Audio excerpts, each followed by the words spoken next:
All right, guys, welcome back to Wealth and Travel on a Dime. So, today's video, I want to talk to you about becoming your own bank, and that will be done using margin. Now, I think all of us can say at one point in time or another in our life, we had to go to a bank and almost like beg, steal, borrow, whatever to get a loan for something, be it a car, a house, personal loan, debt consolidation.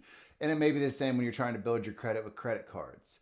What I'm here to tell you is if you're doing the things you need to prepare for your future, you can also become your own bank. Now, I want to have the understanding that we start this off with if you are terrible with credit cards and paying your debt, this is as far as you go. Because dealing with margin, you do have to somewhat pay attention and make sure your debt's paid. Now, it gives you a lot more flexibility, but I'm just going to say if you're really bad with credit or really bad with credit cards or debt or anything else, this is probably not for you. This will be more down the road once you get some of those things handled. All right, so when we're talking about this, the first thing I want you to understand is not every brokerage is going to take care of you the same way. For example, we have an account at Fidelity, we have an account at M1, we have an account at Robinhood, okay? The rates at Fidelity are much higher. Now, margin in itself is a loan against your brokerage account or your account, basically, your investments. And you can use that money at a certain rate that you have to pay monthly to do whatever you need to do. Okay? Now, when you put your money in the bank, they are loaning that out. And they are basically doing the same thing, except they're using your money to do it instead of you using your own money like we're talking about here. Margin seems to be such a nasty word, but once you learn to use debt and good debt and you're using it for important purchases, you can cut the middleman out, you can cut the bank out, you can cut everybody out, and you can be your own bank. Now, different places are going to allow you to have different margin limits based upon what you're invested in and the rates based upon your brokerage that you work with. Now, like at M1, for example, you can get 30%. All right. At Robinhood, they'll give you almost 100% depending upon what you're invested in. So, with that said, I want you to be careful. My suggestion to you, if you want to be safe, is never pull more than 25 to 35% of what you have in there because that should keep you from ever getting margin called. Not going to get into margin call much, just basically when your asset value drops below your margin rate, then they will call your loan and you will need to make good on that and either fix the difference or pay it off. That's basically the simple terms of a margin call. If you stay at 25% of your brokerage account, depending upon what you're invested in, you should never have a problem, honestly. Now, let's talk about some of these brokerage accounts because in banks, when they give you loans, banks, when they give you cars, margin, all of it, it's based on the Fed funds rate. The Federal Reserve and the Fed funds rate, everybody puts together this number and that's your rate. And that rate moves throughout the year. All right. It's not fixed. So, like right now, I think it's 7 or 8% is what the street rate is. That's the Fed funds rate plus the amount that the bank or the brokerage makes. Okay. And you're going to find a lot of times that if you're somebody with good credit and you go to something like Robinhood or M1, that their rates, the bank rate for a mortgage or a car, and the rate for a margin loan are almost the same. So there may be times where the rate's down to 2% at a bank. You're going to go find your margin rate's going to be close to 2%. You're going to go find that if it's 5% rate, then you're going to find that it's 5% margin rate. Almost always they're going to coincide because you've got the Fed funds rate.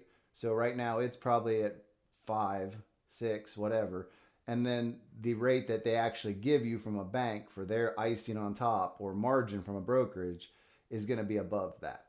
Now, taking that rate into account, the reason why I'm even talking about that is because when you go get a mortgage or a car loan, that is a fixed rate. So if you go get a loan right now, and let's say the rate is 7%, you're going to pay 7% no matter if the rates go down or if the rates go up more. It's fixed. So you pay your monthly rate, which has the 7% on the year added into it. That's how you pay it off. Now, if rates go down 2%, the bank's still charging you 7. All right, that's just how it is. But when you're dealing with margin, that's a floating rate, which can be a good and bad thing. So, as an example, when you're floating rate, let's say you go out and get a margin loan right now at 7 or 8%. Well, if the rate goes down like it looks like it's going to, you will end up having to pay a lower interest rate. Your payment will be lower. Now, here's where margin can level the playing field and why you should be your own bank.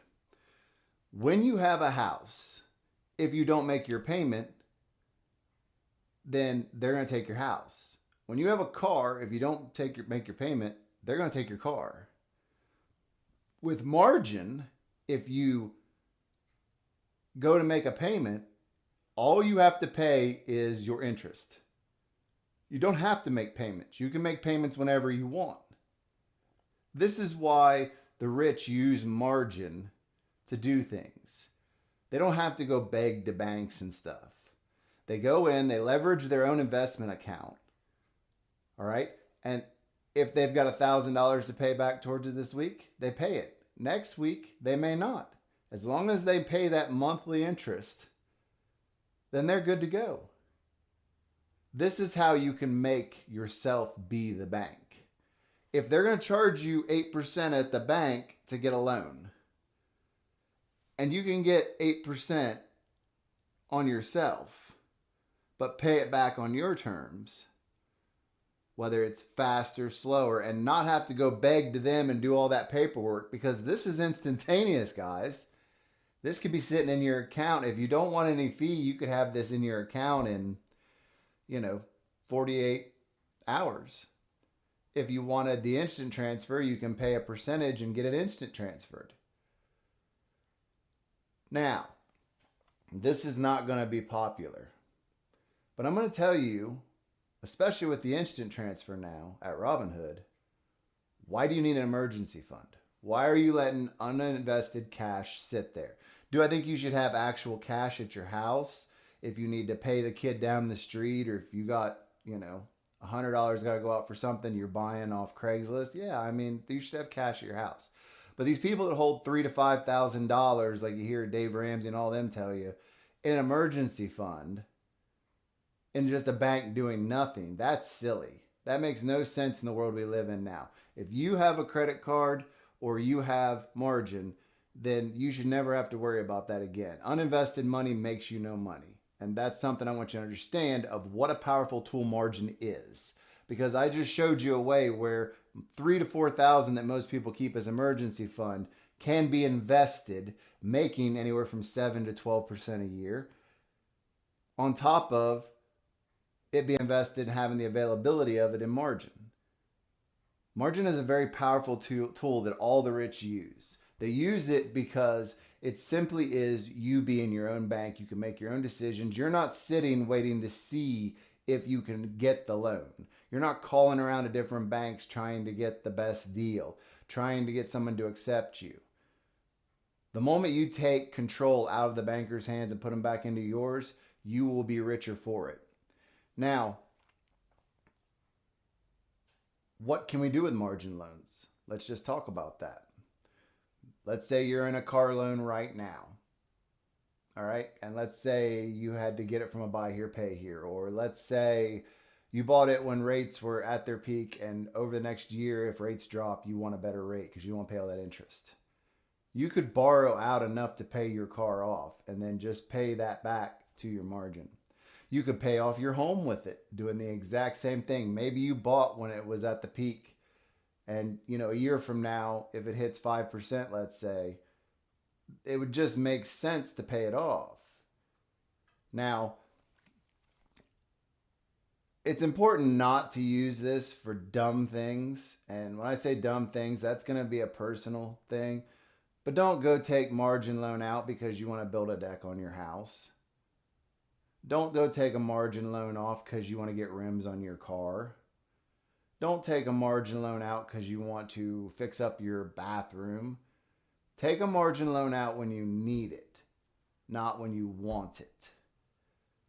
Coming out and saying, okay, I totaled my car. I need a car now. I don't want to go play with banks or have the crappy in-house financing that all these dealers have. I want to go buy a car off a person. I want cash so I can just go buy it. I don't want the bank to tell me yes or no I can buy this car. Go to your margin, pull the money out, buy the car because you need it. Use it to consolidate debt. You know, if you've got a bunch of debt you need to pay off, you could use a margin loan, borrow to yourself, pay the margin loan back as fast as possible because you don't want to be paying interest, period. But this is a tool, guys. This is a powerful tool to get you where you need to be.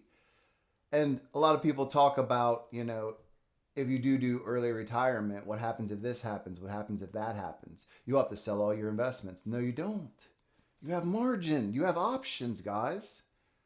It is a powerful tool when used correctly. Now, let's talk about the dark side of margin.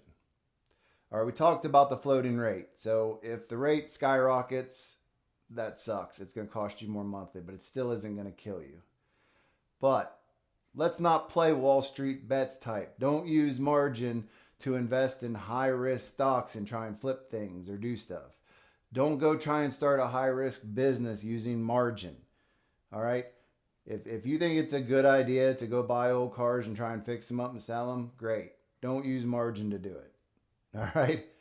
Don't go put 100% margin in GameStop trying to ride the bubble and make money. I mean, this is not how you use margin correctly. This is not good debt usage. I want to say that because that is the number one killer of wealth, is also basically gambling your money with margin. We do at times use margin to buy a dip in the market if it happens hard enough, because our dividend portfolio grew exponentially from doing that. But there's also times not to do it. Now, I want to explain the times that there is still a gamble. I bought heavy into Exxon in 2020 when it dropped, and I did some on margin. Not a lot, but enough. But at 126% return now, after 3 years, I think we can see how powerful correct use of margin can be. And you're not going to win them all. But at least having this as your backup to keep your emergency fund invested, because you basically have instant access to margin, there's no reason to keep money on the sidelines. The whole concept of dry powder is old and antiquated. There's no need for it. Connect with yourself by building yourself your own bank. Invest. Build the accounts up. Get with a broker that'll take care of you on margin. It's not that I'm saying Fidelity or Vanguard or any of these are bad. They just have a higher operating expense and they will charge you more, and they have a sliding scale on their margin based upon how much you have invested. I would much more personally rather go to someone like Robinhood, M1, or if you're going to go big, you can go to Interactive Brokers and get a rate that's reasonable based on the Fed funds rate. Now, we are sitting at like 7 or 8% in the Fed funds rate plus. So basically, most people getting mortgages now are paying 7 or 8%. Now's not the time to take a margin loan if you can get around it. Just like now's not the time to buy a car. Now's not the time to buy a house. If you have to, you have to. But I'm just going to say at this rate, it's hard to spend money and make it valuable based on that rate. It's better to sit back and use it when it's absolutely necessary. Now, if we get a massive drop in the market, are me and Missy going to dip into our margin and buy up a little bit? It's possible, because most of our investments in our dividend portfolio produce more than the margin rate is now. And it looks like it's going to be going downhill. So we would be making money on top of even the margin. But that's us. And you need to follow what's best for you. The best emergency fund you can have, guys, is a fat account that you can pull margin from. I don't care what people say about you need all this money, dry powder on the sideline. This is a tool that can make you from a beggar going into a bank whining you need a loan to a guy that says, I don't need you at the bank and can run your own loans. What more powerful of a tool could you have than that? And with that said, if you like this kind of content, please go down, hit subscribe, hit the notification bell so you see all of our upcoming videos. Make sure you give us a like. Let us know in the comments, do you believe in margin? I know there's some people out there that are like, I don't believe in credit cards, I don't believe in margin, I don't believe in loans. If I can't buy it cash, I'm not buying it. And that's fine. We support you. That is a solid structure and plan if you're that type of person. Or if you're a person that's like, I cannot deal with debt, I'm really bad with credit cards and whatever, let us know down in the comments. Just say, I can't do this because I am terrible with debt. I am terrible with paying payments, etc. Because that's important. And we support you, and you will find another way to get to where you want to be other than margin. But for those of you who do or want to be interested in doing this, let us know down below. I think this is a powerful tool, and I'd love to hear from you guys. And with that said, I'll see you guys in the next one.